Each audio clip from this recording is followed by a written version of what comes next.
The program is Meet the Bishop, and I must tell you that I feel highly privileged right now because next to me, he's the Bishop of Awka Diocese, Most Reverend Paulinus Awka. He's here to tell us all about himself, his pastoral work as a bishop, as well as other social concerns that affect the church and the world at large. But before we go into all the details, let's take a short profile of the bishop to stay with us.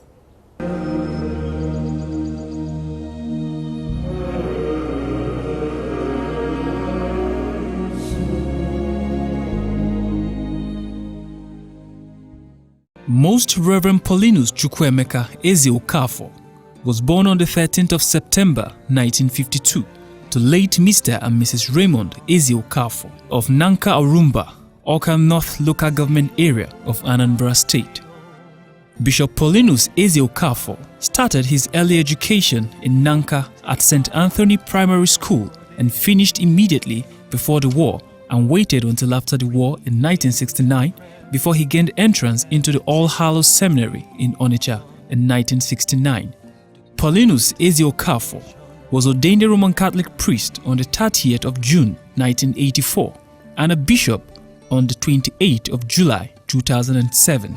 He is presently the Bishop of Awka Diocese.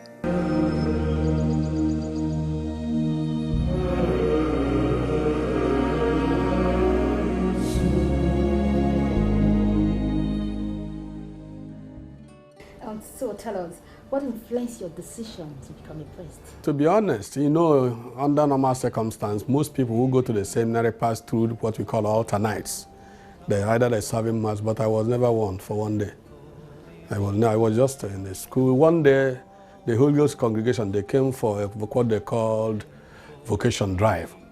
And they said those who want to go to the seminary should apply. Just because I've been watching the priests, I loved what they were doing without even understanding what was going on. Eventually, I opted to go in for it and asked them to give me the form to their seminary. So when I took the form to my parish priest then at Adazi, because Nanka at that time was under Adazi. So my Monsignor, late Monsignor Orakwe. So after looking at it, he told me, yes, it's good to go to the seminary, but I want you to go to the one of your diocese. When the form for that one comes, I will give you. So when they think he gave me a form, I feel.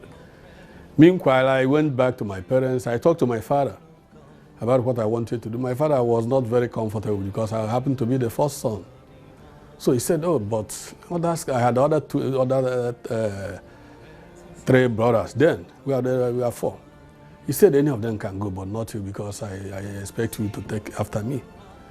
But because my father is somebody who is quite religious, they go to morning mass. And then he went to morning mass. The next morning, I told you this in the evening. The next day in the morning, he went to, after morning mass, he called me and said, what do you want to do? You are free. So from there, as I said, I entered the seminary and continued. And eventually, after the ordination, I served in a place called Awka for 4 years. As I was vicar for 1 year, the next year I became the parish priest, served there for 4 years. Then I was transferred to another parish, St. John's, Neni. I stayed there for another 4 years before my then bishop, late Archbishop Eke Obiefne, decided to send me for studies, and I went to Rome, where I studied in this University of Opus Dei and did moral theology. Then coming back, I was asked to go to the seminary at Takbo. I was there for 10 years. In fact, I was really saying after this, I would go to the parish and raise, because formation house is not so easy. Because if you're in a seminary, you're a seminarian, whether you like it or not, if you really want things to move. And, as you get older, dealing with younger people, it becomes a little bit more difficult. So I said, okay. I told my bishop I would like, say, you should go to the other seminary, at our second minor seminary, because we have the one for junior section, another one for senior section. He said, I should go to that one. I didn't like it, but in obedience, I said, okay. And actually, my bishop then, somehow, something happened, and I felt that is the will of God. Because when I finished my studies in Rome, I had 1 extra year.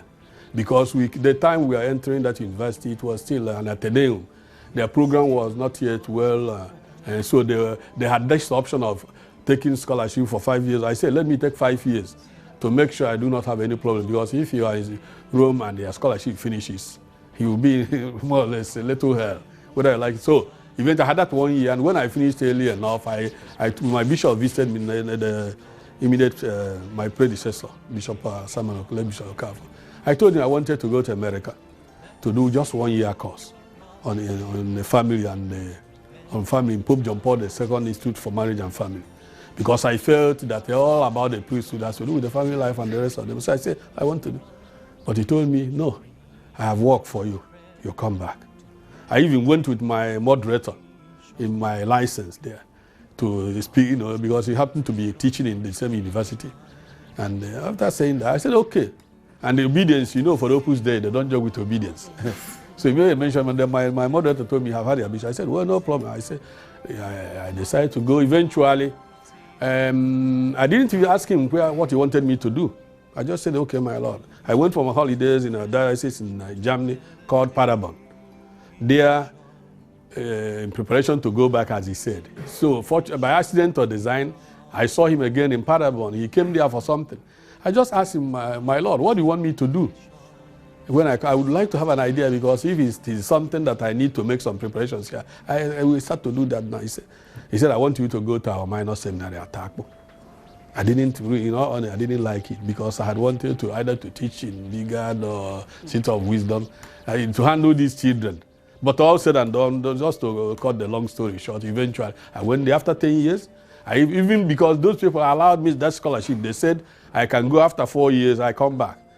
But when I came back to the seminary at Awka, all the work I had there, I didn't even know when 4 years elapsed. So I couldn't remember anything. I didn't go back to ask them. So eventually, I finished in 10 years. I said, okay, let me go and take one parish and rest. He told me I have to go to the other seminary, that you have done very well here to improve. I want you to go and do something there. Actually, by the grace of God and support of people, I was able to improve as much as possible on the situation on ground. And the minor seminary, which is junior seminary, was somehow more with structures and everything, better than the senior. They were saying, how can after finishing in the junior seminary section, you come to the senior, junior, and it is not so. They said I should go there, and the bishop, I think I went there. It was there I was, doing my related work until one day I just had this what I had. Can you talk about your family, your parents, siblings? Yeah. Yes, like I said, actually my father and my mother, they have all died. My father died in 1993 when I was in Rome, just about 5 months when I was there a student. And my mother just died 2 years ago in 2013. My father died at 75, my mother died at 87. As at now, I have 3 brothers and 2 sisters. They're all married and with children, and they're getting on conveniently well. We shall then take a short break now, and when we come back, meet the bishop. We'll continue.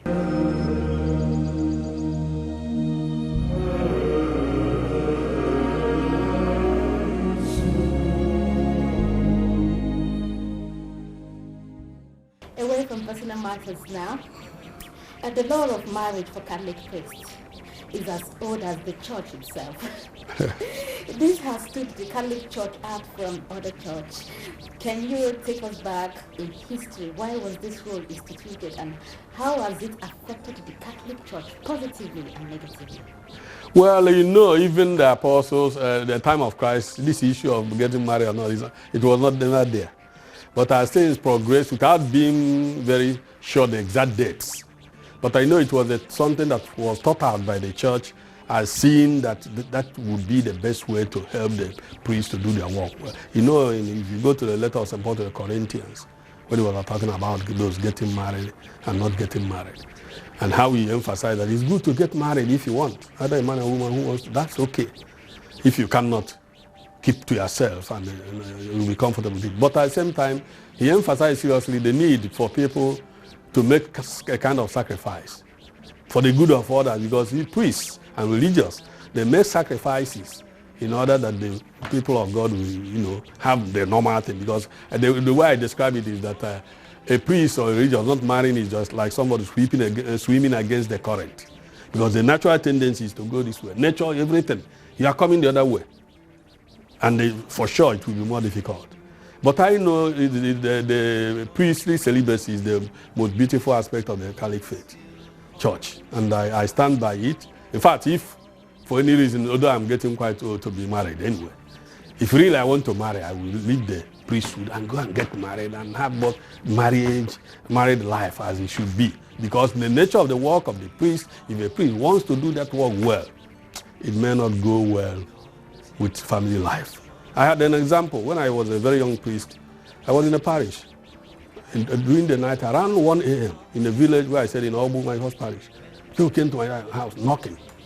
And it was, eventually, I didn't know exactly what was the problem, but they just rushed somebody. You know, in the village, the priest is the only person who can always make sacrifice at any time. And even getting cars, and that in those days, early 80s, it was really, you know. So they came and eventually I discovered that the woman was in labor. And they have tried and the woman was almost dying. So I had to take the woman from that village to another village, to the hospital in Ekulod. After eventually she delivered, and then the next day, the people were saying, that is why it is good that priests do not marry. That if father has been married, the wife or the may not, because it was risky, very risky for me to be outside around 2 a.m. from driving more than 13 kilometers away. But I was doing it without any, nothing. I have no excess luggage. If they have used them, I have no problem. Not that I would like to commit suicide, but as I'm moving, I discovered in myself that I'm moving. Nothing. If anything happens here, okay. If not, but if had it been that I was married, I'm sure my wife will even say, my friend, where are you going? I want to, and they know the nature of married life demands that you must listen to this woman. If you don't do it, they are not fair, because they have committed themselves to certain conditions. So for me, looking at everything, even in there, because I keep on saying, they cry, you know, the nature of the Catholic priesthood demands that this singleness of purpose must be there, and they can only do it by making some extra, what I call extraordinary sacrifice. And if you will be happy for it. And you know, like everything, that is why our minor seminary is wonderful. You start from as a very young child, training the person, forming yourself. And by the time you arrive at the priesthood, you have already gotten your movement clear. That's why I disagree with those in Europe and America, where they said, it's not very nice to send children to the seminary. You should allow them when they become adults. And it's not helping them, because eventually you find that as one grows, some of them have had lifelong friends. And after some time, will be a priest and be single. Like I know of myself, I cannot comfortably sleep on a bed with another person now, because I'm used to being, I will not be comfortable there. And so many other, like I know when we were in the seminar, you don't even come out, somebody seeing you not dressed up. I know there was a time we went to Ikore to do some football match in one school. And after they said we should go and take our bath, only to push us into an open bathroom. We have none of us have ever seen the other washing. So we had to pack our things and fold everything and they go. But others, we are doing it it was very normal. So this is what I want to emphasize, is that if you have modeled somebody, the lifestyle, it will go. So it will just be doing the normal, because you know, habit is, if you have started doing something, repeating it, after some, it becomes part of you. Yeah. Whether come rain, come sun, you move that way. What does the Catholic doctrine say about divorce, especially for couples whose marriage is no longer working? I wonder what you mean by the one that is working or not working. They have to make it work. And they may have difficulties. However, let me go to your question. What is clear is that if we know what marriage is really, because this is a partnership for life. And it doesn't mean, because many times you get people who come up and tell you, we want to you to nullify. We don't know, the church does not nullify valid marriages. What the church does is to declare that there was no marriage before, because there are conditions again. But the issue is that the church stands on that. There are so many reasons for that. One is for the permanency of the family, for the upbringing of the children, for the nature of life, because you see, when you get married, it is not the same thing after 10 years or 20 years, either on the side of the man or the woman. What do I mean? We continue to wear down. And there is a stage, a point where maybe you tell somebody to go and it wouldn't work. So our stand is that I think the major problem of our society today is that our people, the young ones, they are not patient anymore. They are not even, they do not believe in permanency of marriage. And for that, they see marriage as like those things you go, kind of trial. Let me go and try, if it works. There is nothing in life that is easy. You must face difficulty, and that is the problem. Is that this 10 days is not to be ready to go a little bit of inconveniences, but wanting things there, this individual type of thing. So the church still holds that marriage, when people are married and marriage is and everything and is correct, everything is in order, then it should continue. There are difficulties. You test people's ability and capability as they live their lives. And one of those things that will make you really appreciate somebody is when you see the person being true to his word. We come out, make commitments. I say it for everyone, both priests and married people. You don't come and make public commitment only to be fooling yourself.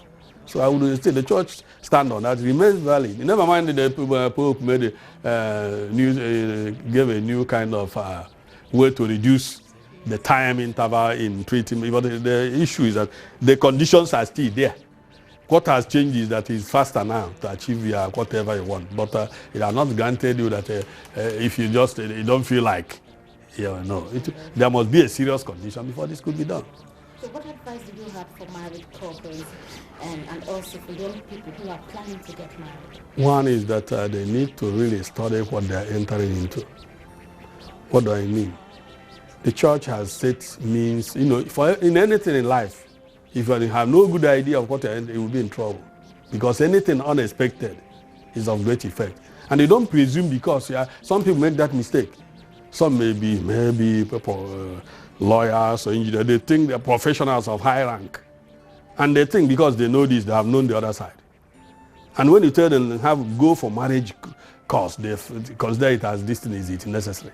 I know everything about I know how to live with my wife, I know how to live with my husband, and we can get on well. But when you go to this, first of all, they must go through this marriage course and take it seriously. Try to find out. I have had occasion, after in the course of marriage course, some people decide, I said, let me go and think over this again. I didn't know these are the implications. And therefore, if they do that, then they pray.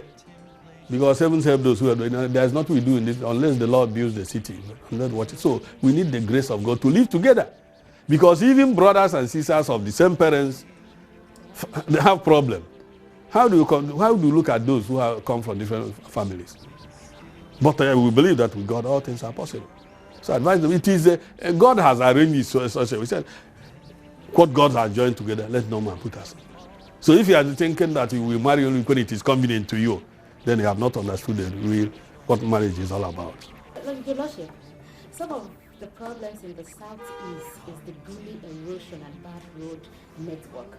So what role is the church planning to help this problem?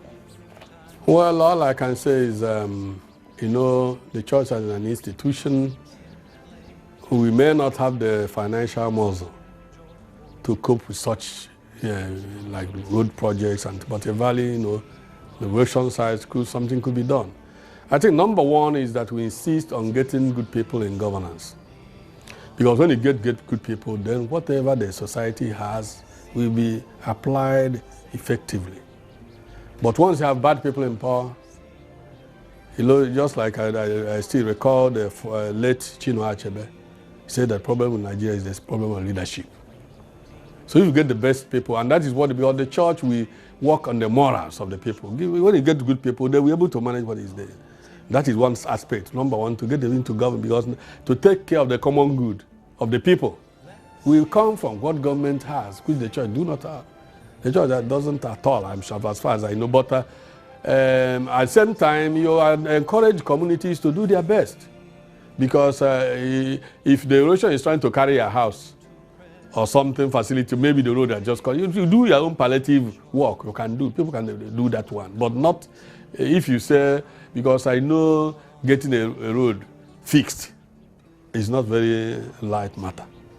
And I know that much very much. So, and then to avoid those things that can lead, because many a time prevention, they say, is better than cure. Some of us, the way we put our structures, and you educate them on things to, because I remember in our olden days when we were smaller, every family has got a little kind of well. When you finish what you have, you collect the water inside. But now everybody will construct and push the water to the general system. Eventually, the two will gather momentum, increase, and become almost a river.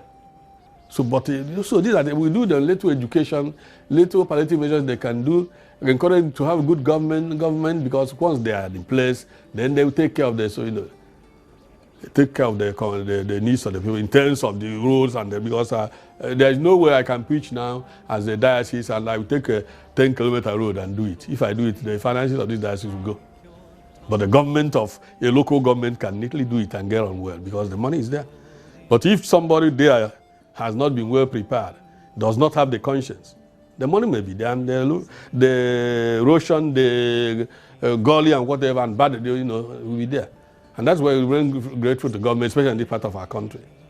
In the past, at least in the past, let me say 9 or 10 years, there was a time in this state, if you have been here about 10 years ago, you will not find your way. But it started with the government of one former governor called Ngige. He did something, next to him, came in and changed the face of everything. And the current governor doing his best. So it is, for instance, and this part of the world is very, very erosion porous, very easy as against other places. So, as I said already, as a church, we pray and make sure that in elections and things like that, good people come up. And when they're there, they will do their work. And we just try to moderate their conscience. So, what is your opinion concerning this new administrative of President Mohamed? Well, just as a Nigerian, when the elections were going on and the campaigns and they talked about change, I believe that everything is changing, including me and you here. We are all changing. However, I said, let it be positive change. Because you can move from a higher pedestal and come down. And because people continue change, I told them not only change, but change in the positive sense. I want to go a little bit higher. So I think as things stand now, I believe that Buhari, he was one time military president of this country. And for him to come out now at this stage means he believes that he has something to offer Nigeria.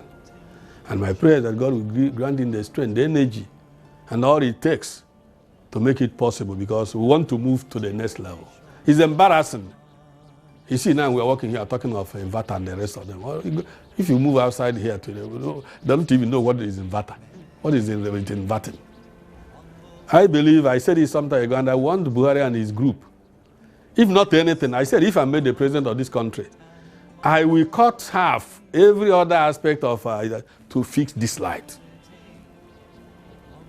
Even education, I will cut all of them half and take. If they can give us electricity, as is obtainable even in Ghana here, then because nothing can work without this facility, because it is what we propel every other thing, and we do not know how to explain it, but we know the cause is corruption. Because if I go to that side now, this is a country producing crude oil, exporting it, refining it and bringing it home back. What type of, if you're a business person, is it the way to make gain, to make any headway? You are harvesting yam in your compound, you export it, and they prepare yam fufu and bring back to you. You can't prepare yam fufu to swallow. And they think you're making effort. So, that's because if that is done at least, because there are Nigerians, people who are ready to work. I don't want to particularize any group, but I know Nigerians in general are ready to work. And they need to, as I said before, there are facilities you cannot provide for yourself. There's no way a generator in my house will work like the electricity. And even in terms of cost, and that is why things produced in this country are very expensive, because the cost of production is very high. So I say, we want the change, but let it be positive. And one of them I would want, if any day I wake up in this country and see light for 1 week, non-stop, 1 month, non-stop, I can say, the Lord, you can take me. That we have arrived at our destination. But as long as this nonsense continues, I'm really not comfortable. I recall when Obasanjo was president, he told us he would give us light after 4 years. And after 8 years, he was telling us the amount of money spent on the provision of electricity. Instead of telling us that, things here, people are very funny. You don't say that in developed countries of the world. We are giving this is what we achieve. So light, probably, as I said, they will also reduce this issue of trying to refine our crude oil outside. He's not helping because it is just arrangement made in order to siphon the money of Nigeria out. You should tell us how far with the preparation of the newly Peter University actually in that state. Yeah, our project, Peter University Achina, is something that we have conceived for about 2 years now. And it came up because we felt that, immediately after the war in 1970, government took over all the schools belonging to the mission. And it was only about 2 years ago, 2 to 3 years ago, that the schools were returned back to the church under the administration of former governor of this state, Mr. Peter Obi. And that was a big boost because it gave the church the room to be partners with the government in education. And with that, we could see, after some time, you can see for 2 or 3 years now, Anambra State has been in the forefront as far as the education in this country. NECO, WAEC, first position for the past 2 years, non-stop. Is a clear evidence that things are moving. And so, after looking at these things, I said, with the pastoral council, I said that there is really serious need for us to have something. Because, as I told you my story, I did my primary school in a mission primary school, in the seminary, my junior seminary, my philosophy in the seminary, my theology, my specialization in almost mission school, if I may use that word. And I could see the effect. And so with this spirit, we said, no, we must provide our children what we call Catholic education. Because we know the input of Catholic education in an individual. Because this is education that takes care of the material and spiritual aspect of man. Some people are educated, but they are not human beings. Because if you do not have a balanced personality, because there's people who know so many things about these things of this life, but they have no idea of God and what is the other side. Somebody may be a medical doctor without morality. You can tell him, go and kill him. We will just give it to him and say, let him die. But this is going a little bit far. But the point is that this was number one. I said, since government has handed us over our school, returned our schools to us, and is moving. We are finishing. They finish in the nursery, primary, secondary. Somebody said after UK, what next? We said, if we finish this product and there is no queer for them to go again and continue this good journey they have started, they may get into and at the university level, the formative years there, they will go. So he said, not that we provide for all of them, but at least, we also said, if not anything, we have Department of Education, where we train the trainees. Train those who will train others. And that was not many points. So the main point there is, and again, in this part of the world, I don't need to tell you that we have so many candidates who do the entrance, and at the end of the nearest university here is Nnamdi Azikiwe University, Awka. Then I think in 1 year they had 80,000 applying or thereabout. And what was taking about 5,000? Where would the rest go? But I believe that with God on our side, we one day come out to that university and everybody will be happy for it. So let you bless your people. Yeah, God, and we are very grateful again for this occasion. And I thank the Theotokos TV for making our time to be with us. My prayer is that, first of all, God will give you the necessary protection, give you the wisdom, the strength to do this work, and also to find joy in doing it. God bless you. That's the much we can take for today. Next week, we shall have another bishop. Until next time, I am Esther Okasa.